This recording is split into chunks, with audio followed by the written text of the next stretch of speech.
Hola, soy Jesús. Hoy todo gira en torno al mal imparable, desde la caída de Lucifer hasta el surgimiento del satanismo. Hoy explicaré posesiones impactantes, extraños cuentos antiguos y todos los secretos del gran demonio malo. La caída de Lucifer, parte 1. Todo el mundo sabe quién es el diablo, pero no todo el mundo conoce su historia. No todo el mundo es consciente de que el diablo solo aparece en 2 capítulos del Antiguo Testamento, o que los pasajes son tan vagos que solo se supone que la entidad en cuestión es Satanás. En el libro de Ezequiel es donde se puede encontrar la versión aceptada de la caída en desgracia del diablo. Dice lo siguiente: eras irreprensible hasta que se halló en ti justicia. Estabas lleno de violencia y pecaste. Por eso yo, Dios, te he arrojado como algo profano y te he destruido, oh querubín guardián. Este no es el pasaje completo, que es extremadamente largo, pero la parte inicial se centra en el diablo siendo arrojado del cielo. Como puedes ver, no existe un nombre específico para este ser que se encuentra abatido. Algo maligno es arrojado desde la montaña de Dios y destruido, y parece ser un querubín guardián, también conocido como un ángel. Aún así, en ninguna parte dice específicamente que Lucifer, Satanás o el diablo son los que están siendo derribados. Este individuo no tiene nombre. El resto del pasaje entra en detalles más específicos. Dice que el corazón del querubín guardián estaba orgulloso porque era hermoso, lo cual lo corrompió. Dios lo expulsó ante los reyes del mundo y lo consumió con fuego y lo convirtió en cenizas. Hablando de una combustión grave, quienquiera que fuera este querubín guardián, a Dios no le agradaba en lo más mínimo, pero es la siguiente parte la que encuentro realmente interesante. El pasaje termina con: has tenido un final terrible y ya no existirás para siempre. Si este es el diablo que cayó del cielo del libro de Ezequiel, Dios deja muy claro que fue, se acabó y nunca más le volverá a ver. No debería estar en el infierno porque Dios efectivamente lo aniquiló. Aún no te he contado la parte más importante, la parte que te dejará boquiabierto y te hará repensar todo lo que sabes sobre el diablo. Eso llegará pronto. La masacre del Día del Diablo. Cada año el 24 de agosto es el Día del Diablo en América Latina. Según leyendas, desde México hasta Perú, es el día en el que todos deben quedarse en casa para evitar encontrarse con el diablo en la calle. El mito se está evaporando rápidamente en el mundo moderno, pero hay quienes todavía lo recuerdan. Lo que quizás no sepan es el verdadero horror detrás del 24 de agosto.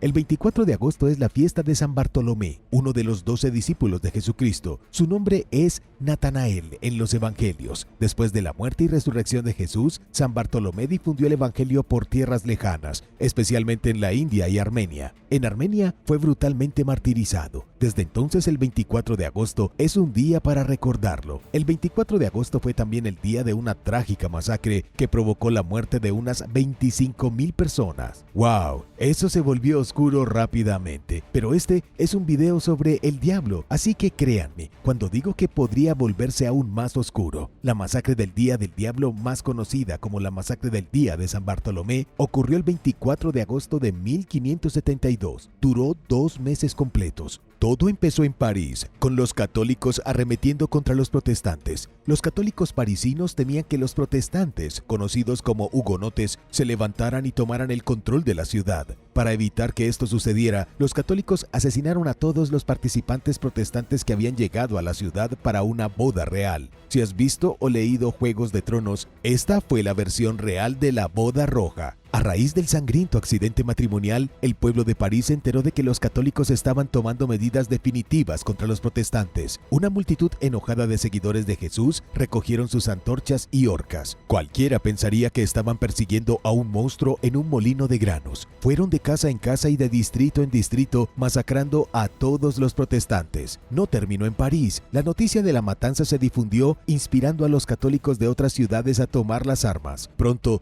todo el país quedó sumido en el caos y el asesinato. Los historiadores consideran que el evento es una de las peores masacres religiosas que jamás se hayan producido. Por eso, el Día de San Bartolomé es también el Día del Diablo. Y ahora el número 11. Pero primero es hora de agradecer. Gracias a todos nuestros suscriptores por apoyar este canal. Asegúrate de suscribirte si aún no lo has hecho para ver más videos como este. Para convocar al diablo. En la Edad Media, alguien intentó invocar al diablo. Bueno, muchos intentaron hacer esto, pero ahora los arqueólogos han encontrado pruebas físicas de un cobarde intento de invocar a Satanás. La prueba se descubrió en un trozo de plomo antiguo enrollado en el fondo de un inodoro. Qué raro, lo sé. Los arqueólogos estaban realizando algunos trabajos preliminares en una obra de construcción en Rostock, Alemania. Encontraron el trozo de plomo en el fondo de una letrina, pensando al principio que era solo un trozo de metal. Cuando los investigadores desplegaron la chatarra, se dieron cuenta de que se trataba de un artefacto del siglo XV. Sobre el metal, apenas legible, los expertos identificaron un mensaje. Estaba grabado con una letra diminuta, escrita en escritura gótica. Cuando los investigadores lo llevaron a su laboratorio y decodificaron el mensaje, no podían creer lo que estaban leyendo. El mensaje era el siguiente: Satanás Taleke, Belzebub, Inrik Berit. ¿O querrías la versión en español? Traducido al español, el texto dice algo como: yo, Inrik, maldigo a Teleke con Belzebú y Berit. Belzebú era el nombre popular para el diablo en la Alemania medieval. Berit era un espíritu demoníaco común. Claramente, Inrik estaba muy molesto con Teleke, pero ¿por qué tanta mala sangre? ¿Será que Teleke dejó a Inrik por otro hombre? ¿Fue esto una cuestión de celos? ¿Estaba Inrik tan furioso por haber sido abandonado que invocó el nombre del mal supremo para atacar a su exnovia? Los arqueólogos creen que es totalmente posible. Después de todo, estoy seguro de que todos hemos tenido ganas de maldecir a un ex en un momento u otro. El amor no ha cambiado mucho desde el principio de los tiempos. Jörg Enstorch señaló que las tablillas de maldiciones eran extremadamente populares en la antigüedad, especialmente en los territorios romanos. Aproximadamente desde el 800 a.C. hasta el 600, la gente invocaba los nombres de todo tipo de demonios para atacar a sus enemigos. Recientemente se descubrió en Israel una tablilla de hace 1500 años. En su superficie, alguien le había pedido a un demonio que dañara a un bailarín rival para ser el centro de atención. Aunque fue escrita en la Edad Media, la maldición parece extrañamente moderna. En Grecia se encontró una tablilla aún más antigua, de hace 2400 años. Esta tenía una maldición pidiendo a los dioses del inframundo que se deshicieran de varios taberneros. Quizás la maldición la escribió el borracho del pueblo después de haber sido expulsado de todas las tabernas. El punto aquí es que, incluso sin el diablo, los humanos recurrirán a cualquier poder que pudieran, todo para derrotar a su competencia y buscar venganza contra sus ex. Lo que quiero saber es si alguno de estos intentos de convocar al diablo ha funcionado. ¿Crees que Inrik se vengó de Teleke?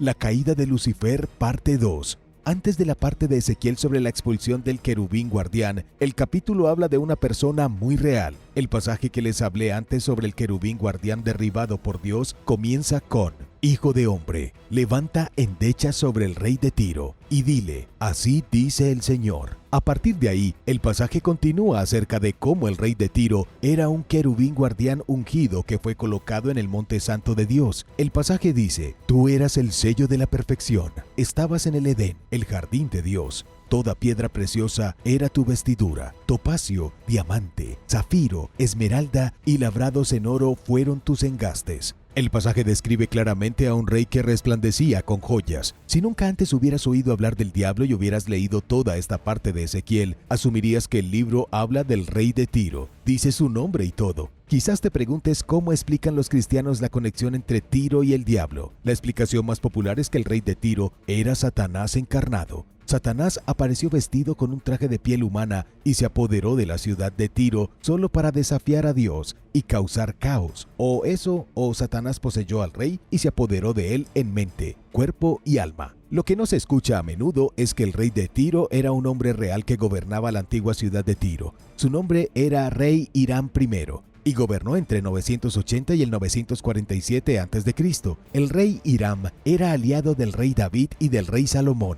El nombre de Hiram está en la lista de los 12 reyes que gobernaron la antigua ciudad fenicia en los días del Antiguo Testamento. Cuando se trata de historias sobre la caída de Lucifer del cielo, la del rey Hiram es la fuente principal. Este es el pasaje principal al que recurren los cristianos cuando necesitan explicar cómo cayó el diablo del cielo. ¿Te parece que el diablo fue creado de la nada, sacado de contexto? Déjame saber tu opinión en los comentarios. No te preocupes, tengo ejemplos más impactantes de la llamada caída del cielo del diablo, parte 3. El libro de la magia del diablo. El libro negro es el texto mágico más diabólico que jamás se haya escrito. El libro es técnicamente mítico y no existe ni una sola copia real en ninguna biblioteca o institución. La leyenda dice que los hechiceros y satanistas utilizan el libro como fuente de su magia. La magia viene directamente del mismo diablo. Incluso para conseguir el libro, el aspirante a hechicero debe hacer un trato con el diablo. Una vez que el hechicero entrega su vida y su alma, recibe el libro negro, repleto de hechizos y encantamientos maníacos. Cuando el hechicero muere, el libro debe pasarse a otro mago. Si el hechicero no logra encontrar un aprendiz adecuado, su alma quedará atormentada para siempre y se convertirá en un aparecido, también conocido como fantasma.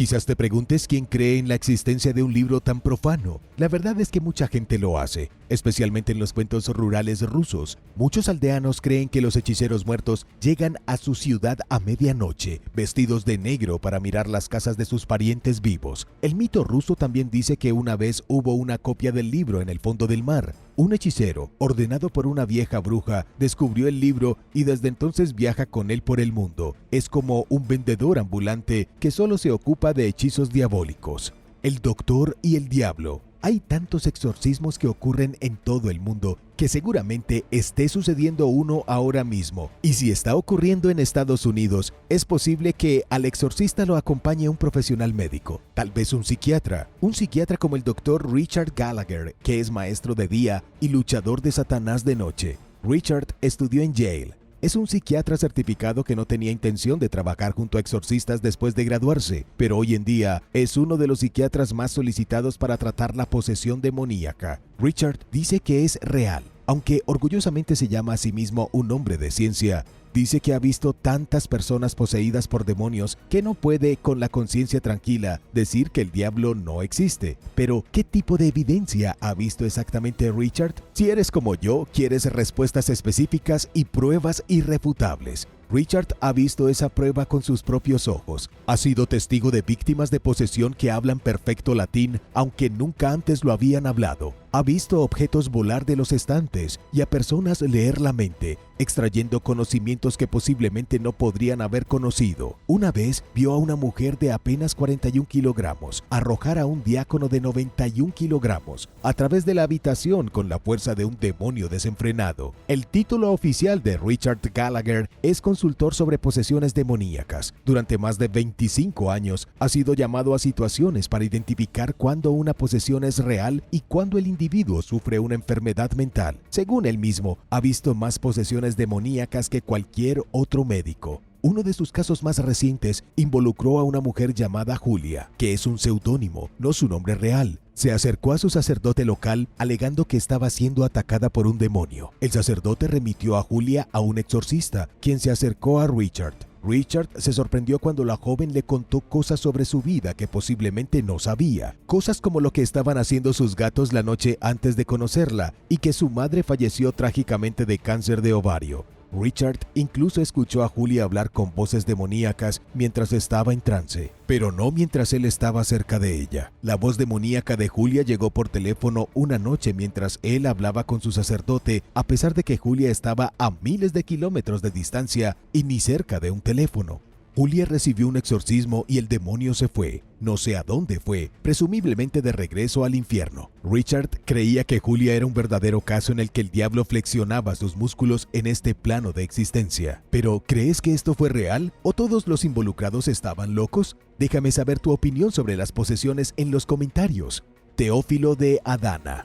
¿Qué se necesitaría para que hicieras un pacto con el diablo? ¿Fortuna? ¿Quizás un poco de fama? ¿O qué tal la vida eterna? En el siglo VI, todo lo que necesitó Teófilo de Adana fue un mejor trabajo. La historia de Teófilo es uno de los primeros relatos de una persona que vende su alma al diablo. Para entender cómo sucedió, tengo que retroceder en el tiempo. Estamos a principios del siglo XVI, en el Imperio Bizantino, poco después de la caída de Roma. Teófilo era un archidiácono de Adana. Fue elegido obispo por unanimidad, pero rechazó el puesto para mostrar su humildad. Luego el puesto fue ocupado por otra persona. Si Teófilo no lo hubiera aceptado, el puesto aún tenía que cubrirse. Luego las cosas empeoraron. Después de que Teófilo rechazó ser obispo, perdió su puesto como archidiácono. Podría haber aceptado el trabajo, pero intentando mostrarse como un hombre humilde, acabó perdiéndolo todo. A nadie le gusta perder su trabajo. Este tipo de cosas pueden sacar lo peor de las personas, como sucedió con nuestro protagonista.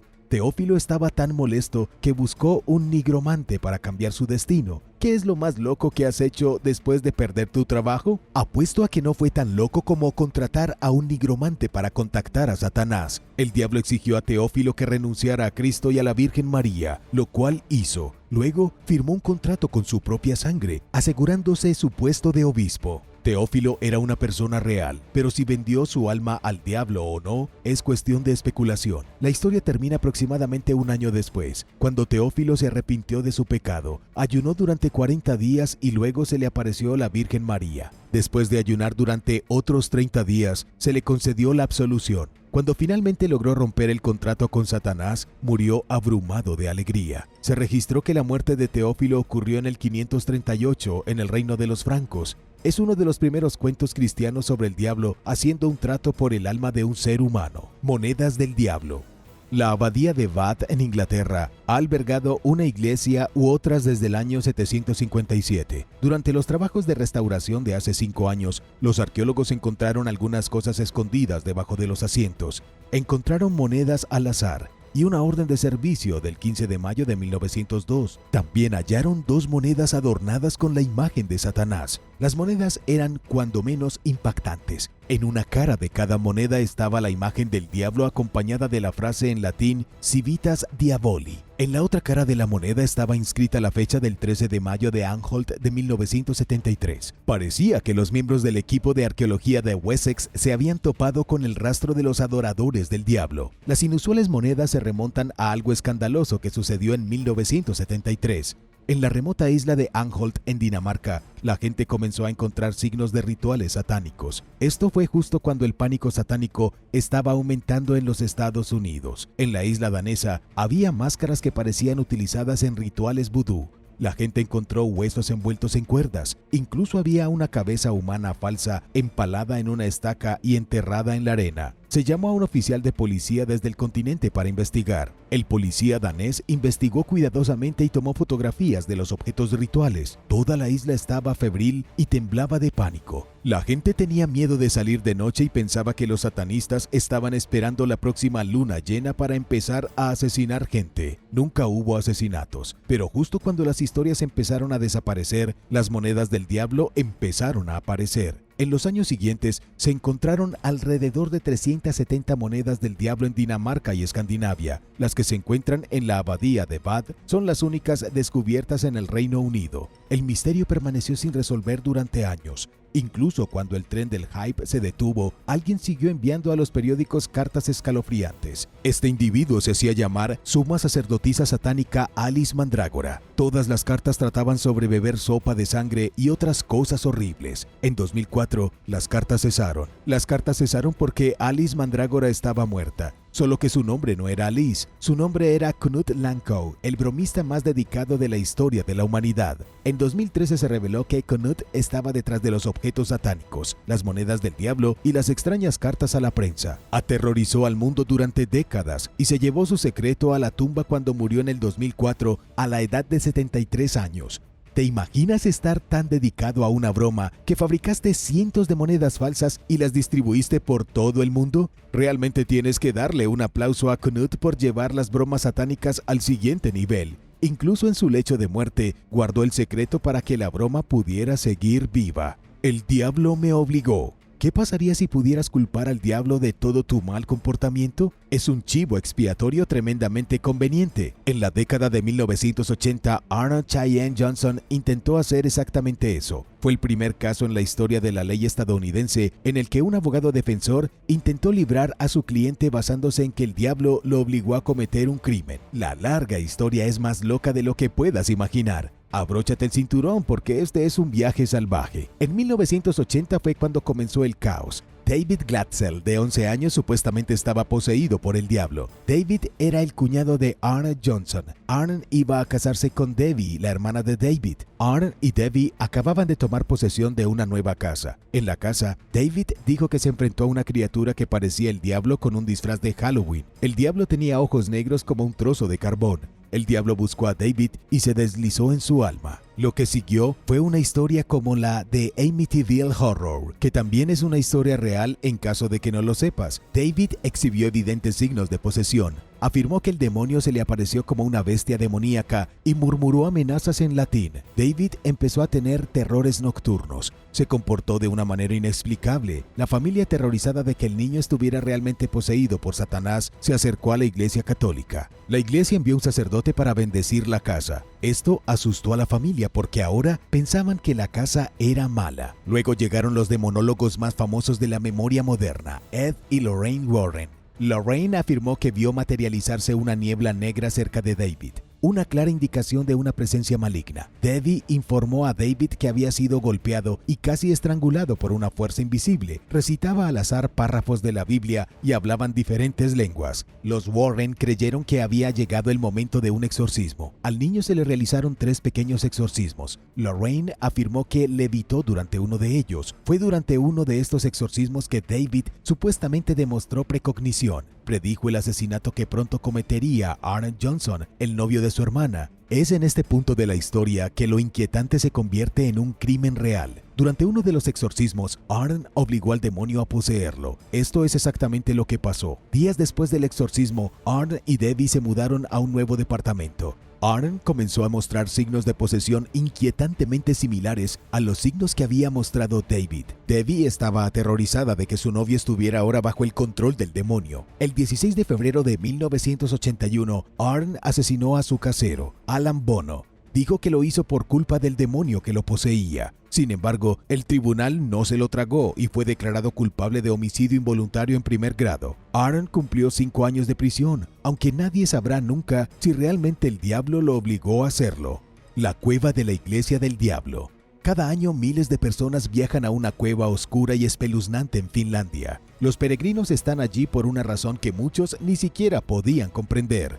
Los visitantes buscan la cueva para hablar con el diablo. Esta misteriosa caverna, conocida como la Iglesia del Diablo, se encuentra en Collie. Tiene una reputación muy inquietante. Al igual que los antiguos cenotes mayas que se creía que conducían al inframundo, se dice que la cueva de la Iglesia del Diablo roza el reino de los espíritus. Quienes entran en la caverna afirman que inmediatamente sienten la presencia de algo poderoso en su interior. Pero, ¿es el diablo? ¿Una ilusión? ¿O algo aún más extraño? Los científicos de la Universidad del Este de Finlandia emprendieron recientemente una misión para descubrir la verdad detrás de esta cueva. Resulta que existe una explicación científica para que el diablo susurre en los oídos de la gente. La cueva tiene una resonancia acústica única. La resonancia hace que parezca como si miles de voces susurraran al unísono, aunque apenas perceptibles. El análisis de la cueva mostró que sus paredes de piedra crean una frecuencia natural de 231 Hz. Los científicos trajeron a la caverna a practicantes modernos del chamanismo, quienes confirmaron que tiene una energía increíble.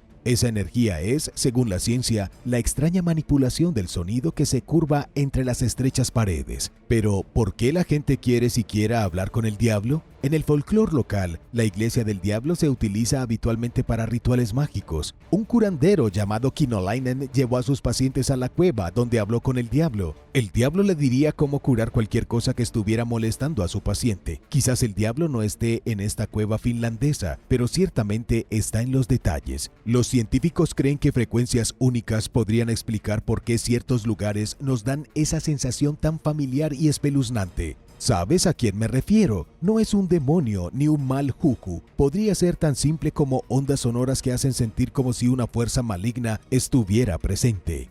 La caída de Lucifer, parte 3.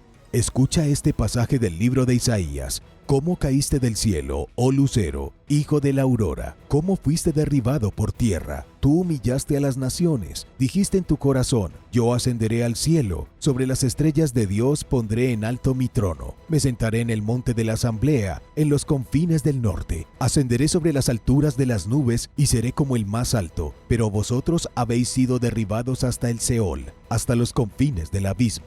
Desde un punto de vista totalmente imparcial, esto se parece mucho a la descripción de un rey malvado o un emperador malvado, ¿no lo crees? El pasaje continúa diciendo cosas como el que no dejó que sus prisioneros regresaran a casa. Eso suena como un mal rey, como un gobernante que arruinó a su nación y fue despreciado por su pueblo. Este pasaje particular del libro de Isaías no menciona una entidad maligna, no dice nada sobre Lucifer. No obstante, este es otro ejemplo utilizado por los cristianos para apoyar la mitología de Lucifer siendo arrojado del cielo. Este pasaje en particular es también el único en toda la Biblia que menciona algo parecido al infierno. Estoy seguro de que conoces el infierno, el lugar que supuestamente está lleno de fuego y azufre, demonios traviesos con cuernos y un tipo grande y rojo con pezuñas, lengua bífida y una horca. Cada una de las historias que has escuchado sobre el infierno proviene de la frase "hasta los confines del abismo". Es sorprendente pensar que una línea de texto tan breve haya inspirado tantos horrores. Claro, hay otros ejemplos en la Biblia que han sido interpretados como prueba del infierno. La Biblia sí dice que aquellos que no siguen a Dios serán castigados eternamente, aunque no dice nada acerca de un pozo de fuego.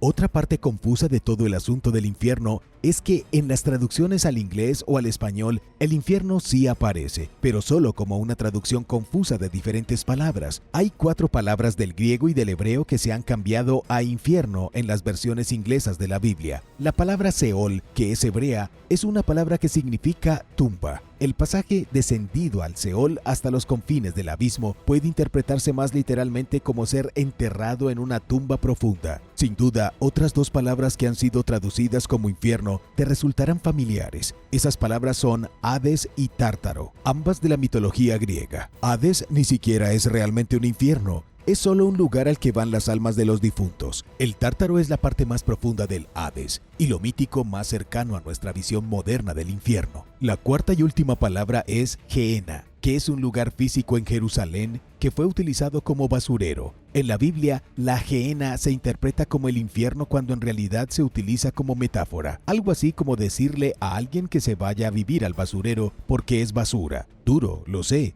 pero eso es lo que hacía la Biblia al usar la palabra Gehenna. Para resumir bien las cosas, con un lazo rojo y diabólico no hay Lucifer en la Biblia ni hay infierno, o tal vez lo haya. Esa es la parte divertida del bestseller de la historia. Está tan abierto a la interpretación que puede significar lo que quieras que signifique. El ascenso de Satanás. Independientemente de lo que pienses sobre el papel de Satanás en la Biblia, en este momento está sucediendo algo impactante que deberías saber. En los Estados Unidos de América, el satanismo está aumentando de una manera muy real y públicamente presente. Los satanistas se están apoderando de las calles. Esto no es como el pánico satánico de los años 1980 y 1990. Si tienes edad suficiente para recordarlo, es difícil olvidar cuán febril y generalizado fue el pánico por el satanismo. Era una reminiscencia de lo que ocurrió en Salem en 1692. Hubo más de 12,000 casos sin fundamento de abuso ritual satánico. Es sorprendente que nadie haya sido quemado en la hoguera. Incluso si estuvieras presente para verlo,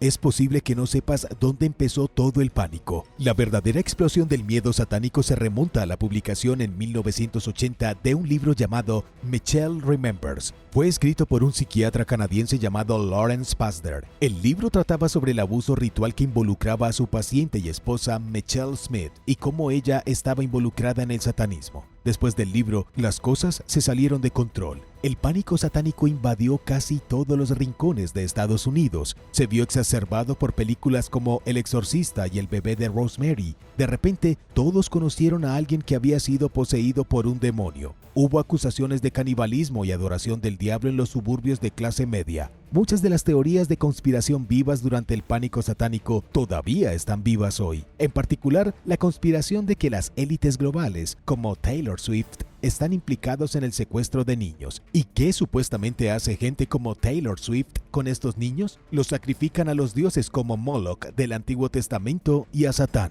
De los supuestos 12,000 casos de actividad satánica, ninguno fue fundamentado, ni siquiera uno. El pánico que se extendió por todo Estados Unidos fue un enorme acontecimiento cultural, pero nunca se descubrió ni un solo caso real de adoración al diablo unida a abuso ritual. Fue la histeria de toda la terrible experiencia lo que me hace pensar en lo que pasó en Salem, Massachusetts. La gente creía que el diablo caminaba por las calles y que sus amigos practicaban brujería. Un vecino testificó contra otro vecino, lo que resultó en ahorcamiento. Ahora, en 2024, el templo satánico está otorgando becas satánicas. Las becas no son particularmente grandes, solo $500 cada una, pero es mejor que no tener nada. Lo realmente interesante, y si has llegado a este punto del video, estoy seguro de que lo apreciarás, es que el templo satánico está ubicado en Salem.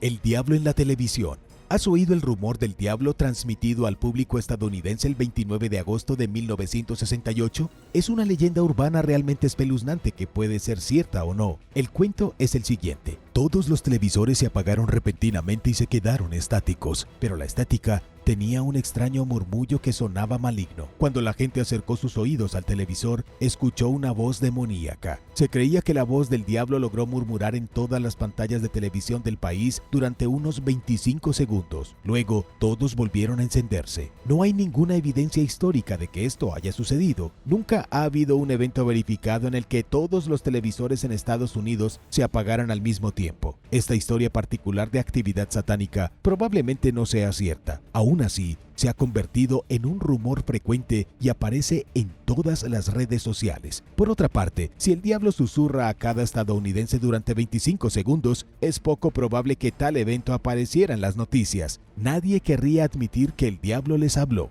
¿Qué piensas sobre el diablo? ¿Es real? Déjamelo saber en los comentarios y gracias por ver el video.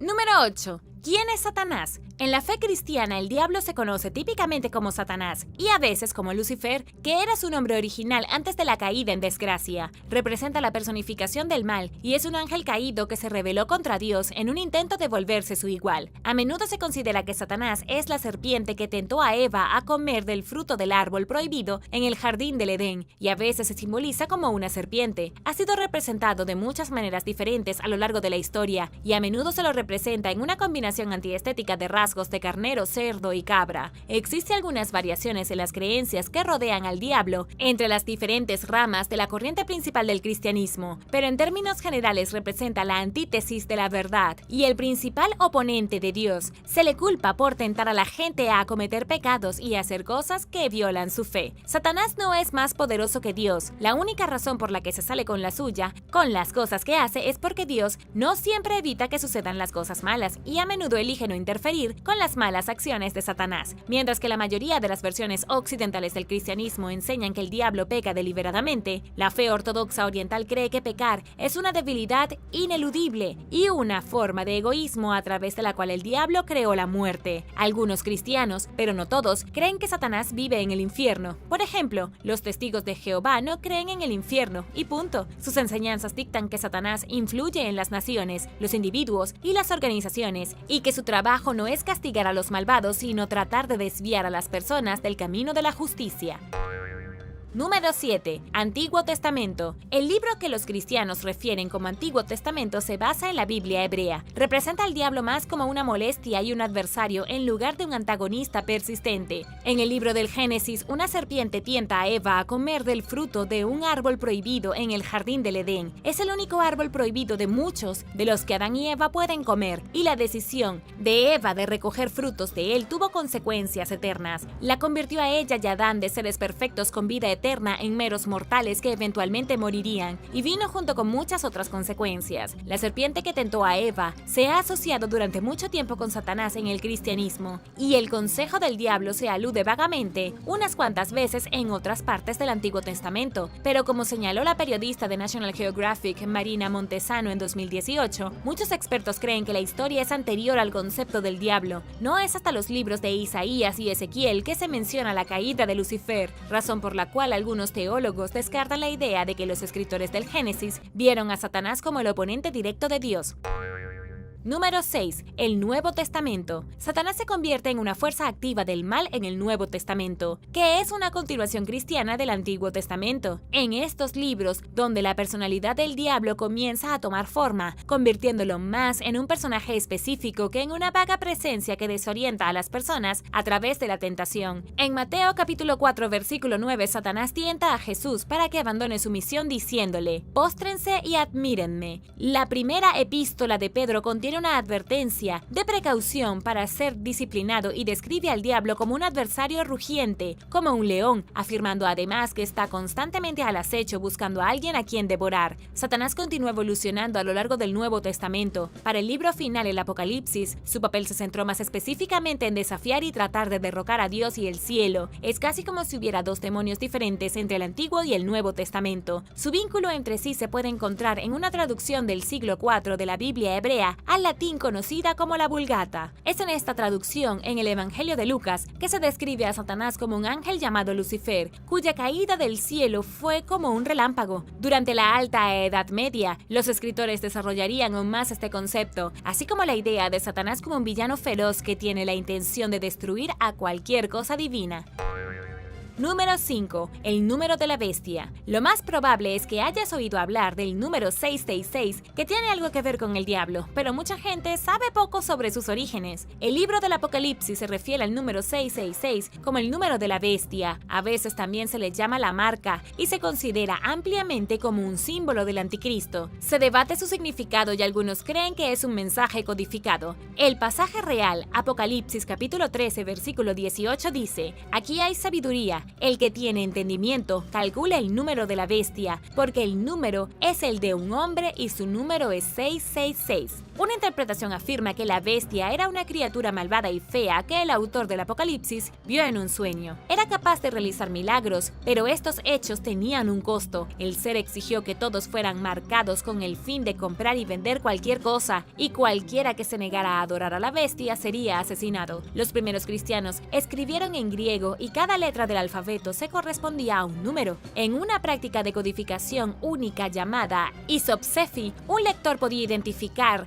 palabras con conexiones ocultas sumando el total numérico de todas las letras de una palabra y encontrando otras palabras o grupos de palabras con valores correspondientes. Se pensó que las palabras que hallaron, que eran numéricamente iguales entre sí, tenían un tipo de conexión especial. Muchos teólogos creen que 666 se expresa como una isopsefia en Apocalipsis, aunque algunos manuscritos antiguos expresan el número como 616. Pero no todo el mundo está convencido de que el 666 era una isosefia. En el libro Revelation, The Spirit Speaks to the Church, el profesor de teología bíblica James M. Hamilton piensa que hay una poderosa repetición del número 6. También describe el número 7 como un símbolo de plenitud y perfección. En su opinión, si Jesús tuviera un número, sería 777. Por otro lado, Hamilton ve el número 666 como una imitación barata de Jesús y como una advertencia en el libro del Apocalipsis para que la gente preste atención a su engaño. Por ejemplo, lo que él llama falsos cristos incluía a personas como el emperador Nerón, así como personas modernas que representan una desviación rebelde del camino de Dios. Otros eruditos también han interpretado el 666 como una referencia directa a Nerón. Hamilton advirtió contra la participación en culturas que fomentan la adoración de dioses falsos y aquellas que desalientan las enseñanzas de la Biblia. Número 4. Satanás durante la Edad Media. Una de las representaciones históricamente más famosas de Satanás se encuentra en el poema Paradise Lost de John Milton de 1677. Describe al diablo como un ángel llamado Lucifer, que pasó a ser el más hermoso de todos los ángeles, a ser el mayor enemigo de Dios y del hombre. Lucifer se rebeló contra Dios y se convirtió en Satanás, además de establecer a Satanás como un enemigo de la humanidad y el Padre Celestial. El poema de Milton contribuyó en gran medida a la imagen del diablo como tentador del pecado. Si bien esta idea tiene sus raíces en pasajes bíblicos, la Biblia cristiana menciona a Satanás mucho menos de lo que se podría pensar. Solo hay un puñado de versos con el nombre del diablo, y ninguno de ellos entra en el nivel de detalle que lo hacen las representaciones posteriores, incluso cuando se trata de la aparición de Satanás. La imagen del diablo se transformó rápidamente durante la Edad Media. Fue durante este tiempo que adquirió una apariencia notablemente más demoníaca, que incluía rasgos animales influenciados por elementos de religiones anteriores. Otra obra literaria influyente, El Infierno de Dante, ayudó a dar forma a la imagen más detallada tanto del diablo como de las profundidades del infierno donde vive. Publicado en el siglo XIV, describió a Satanás como un ser alado, con alas sin pelo parecidas a las de un murciélago, 3 caras, cada una con dientes crujientes. Esto es solo un ejemplo de cómo la apariencia del diablo evolucionó para tener un aspecto más vicioso. El papel y el carácter de Satanás también cambiaron durante este periodo. Al igual que el Antiguo Testamento, en la Alta Edad Media, Satanás era más un adversario de Dios que un enemigo activo. La noción de que él es un personaje persistentemente agresivo, que tiene la intención de atormentar y destruir almas surgió un poco más tarde. El miedo de la gente al diablo creció junto con esta imagen transformadora, aumentando así la influencia que tenía en la población en general. El período oscuro que experimentó Inglaterra durante el siglo XIV solo pareció agregar credibilidad al concepto de Satanás como un ávido malhechor en lugar de un espectador diabólico pero pasivo. Número 3. Belcebú como Satanás. El Antiguo Testamento nombra a una deidad cananea llamada Belcebú, cuyo nombre se traduce como el Señor de las Moscas, aunque se debate el significado real del nombre. Belcebú se describe en el Libro de los Reyes como un ídolo falso que los hebreos deben evitar. Fue adorado por un antiguo grupo de personas llamados los filisteos, que vivieron a lo largo de la costa sur de Canaán desde el siglo XII a.C. hasta principios del siglo VII después de Cristo. Algunos creen que Belcebú tenía algún tipo de conexión con los cultos dedicados a las moscas, así como las moscas se consideran criaturas sucias hoy en día que se alimentan de excrementos y basura, también se las consideraba sucias en la antigüedad. En un texto que se remonta al reino ugarítico que alguna vez existió en la actual Siria, las moscas expulsadas de Belcebú se rastrean como la fuente de una enfermedad de una persona. Otra interpretación de textos antiguos atribuye a Belcebú como un montón de excrementos y a sus seguidores como moscas. En fuentes cristianas, Belcebú es otro nombre para Satanás. También es uno de los 7 príncipes del infierno. Un libro sobre demonología llamado Dictionnaire Infernal describe a Belcebú como capaz de volar. En el Testamento de Salomón, un príncipe de los demonios llamado Belcebú afirma ser un antiguo ángel del cielo. Esto ayudó a que surgiera la idea de que Belcebú y Lucifer son el mismo ser, y que se convirtió en Satanás como un ángel caído. El nombre Belcebú aparece numerosas veces a lo largo del Nuevo Testamento, incluso en los libros de Mateo, Marcos y Lucas. Belcebú finalmente se usa como un sustituto de Satanás, pero parece describir el mismo personaje o concepto o uno similar, y a veces se usan indistintamente. Pero en algunos casos Belcebú fue descrito como una entidad diferente del diablo, e incluso como un adversario que lideró una revuelta exitosa contra Satanás. El ocultista del siglo XVI, Johann Weyer, describió a Belcebú como el principal lugarteniente de Lucifer y el emperador del infierno. Es uno de los 3 ángeles caídos prominentes, y los otros 2 se llaman Lucifer y Leviatán. Belcebú representó diferentes pecados para diferentes teólogos y escritores religiosos a lo largo de los siglos. Algunos, como el exorcista del siglo XVII, Sebastian Michaelis, lo asociaron con el orgullo, mientras que otros, incluido el obispo y teólogo alemán Peter Binsfeld, etiquetaron a Belcebú como el demonio de la glotonería. También se ha culpado de numerosos casos sospechosos de posesión demoníaca a lo largo de la historia, que se remontan al siglo XVII, incluidos algunos de los supuestos eventos que condujeron a los juicios de las brujas de Salem. Número 2. El séquito de Satanás. La mayoría de las versiones conocidas de Satanás no lo colocan solo en el infierno. No es alguien que actúa puramente solo. Está en compañía de otras personas de ideas afines, incluidos espíritus malignos y sirvientes. Como cuenta la historia del Apocalipsis, cuando Satanás cayó del cielo, no cayó solo. De hecho, las escrituras afirman que 1/3 de los ángeles lo siguieron, y ahora son una red de demonios, lo que ayuda a lograr los malos propósitos. Los demonios llevan a cabo malas acciones de Satanás en el mundo mortal. Estas sombrías tareas incluyen tentar a los humanos para que cometan pecados y aterrorizar a la gente. El término demonio tiene sus raíces en la palabra griega daimon, que significa espíritu o guía, y para todos los efectos un demonio es un guía espiritual, pero uno que lleva a las personas a hacer cosas malas y cruzarse al lado oscuro, en lugar de obedecer los caminos de Dios y vivir un estilo de vida respetable y saludable. Peter Lombard, un teólogo escolástico y obispo de París de 1159, creía que todos los ángeles fueron creados originalmente como buenos espíritus. Sin embargo, cuando se les dio el libre albedrío para decidir lo que querían defender, algunos eligieron el amor y fueron recompensados por Dios con su gracia, pero otros de ellos eligieron el pecado y en consecuencia se transformaron en demonios, los cuales servirían a Satanás.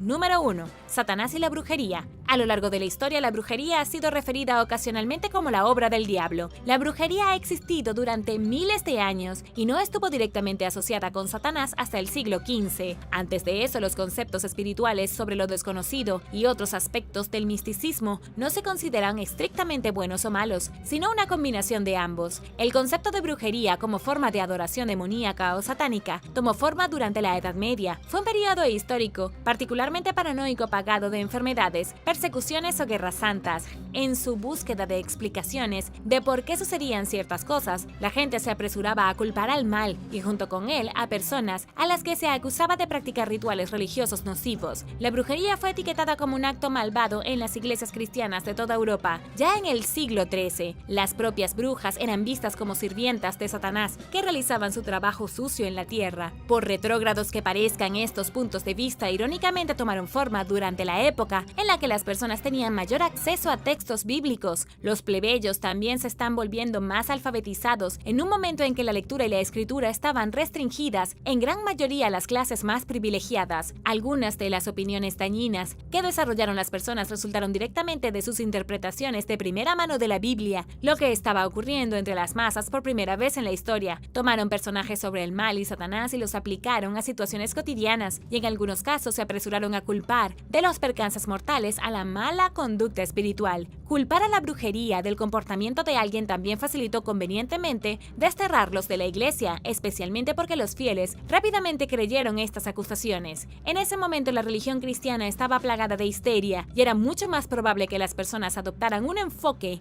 más vale prevenir que lamentar ante las acusaciones contra uno de los suyos por brujería, en lugar de darle a la persona el beneficio de la duda. En consecuencia, muchas personas inocentes fueron encarceladas, torturadas y ejecutadas tanto en Europa como en el Nuevo Mundo.